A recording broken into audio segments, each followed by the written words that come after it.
Now, what are some of the signs of Laylatul Qadr? The Prophet ﷺ says, Laylatul Qadri laylatun samha. Laylatul Qadr is a soft night, it's a gentle night. La harra wa la barida.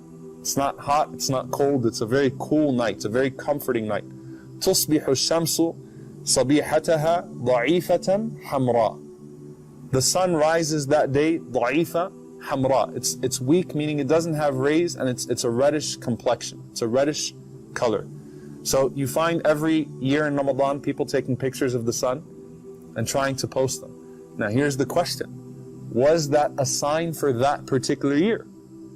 Like the year where the Prophet ﷺ had mud on his face. It rained a lot that night, or is that a general sign? Al-Qadi Iyad, he says there's two possibilities. One of them is that that's a distinctive sign that Allah Azza wa Jal has given for Laylatul Qadr.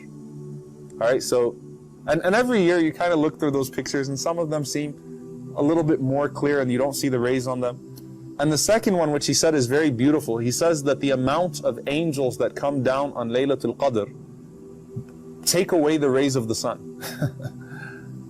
So subhanAllah, even if a lot of people were praying Qiyamul Layl on a night, the amount of malaika that were descending on the earth, their wings, the light of their creation, dulls the light of the sun altogether.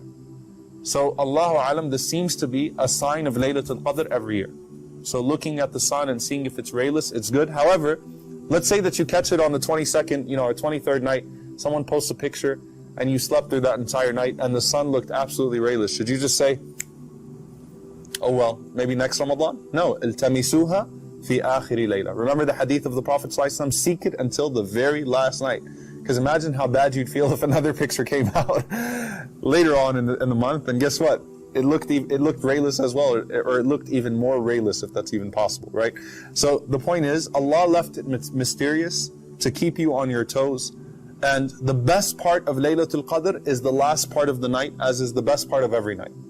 So the best part of Laylatul Qadr is the last third of the night, as well as the Prophet ﷺ says, في الليل ساعة, that there is an hour of the night that لا يوافقها عبد مسلم يسأل الله من خير الدنيا والآخرة إلا أعطاه الله ما سأل. That there is an hour of the night that Allah subhanahu wa ta'ala, if He gives you the tawfiq, if He gives you the success to be able to ask Allah subhanahu wa ta'ala in that part of the night, that He would certainly give you whatever you asked Him of this dunya and the akhirah. There's nothing you could ask Allah at that point of the night, from this world or the hereafter, except that Allah subhanahu wa ta'ala would give it to you.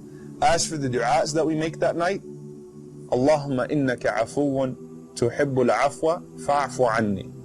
Oh Allah, you are al-afu. You are the one who pardons. You love to pardon, so pardon me, so forgive me. You love to forgive, so forgive me.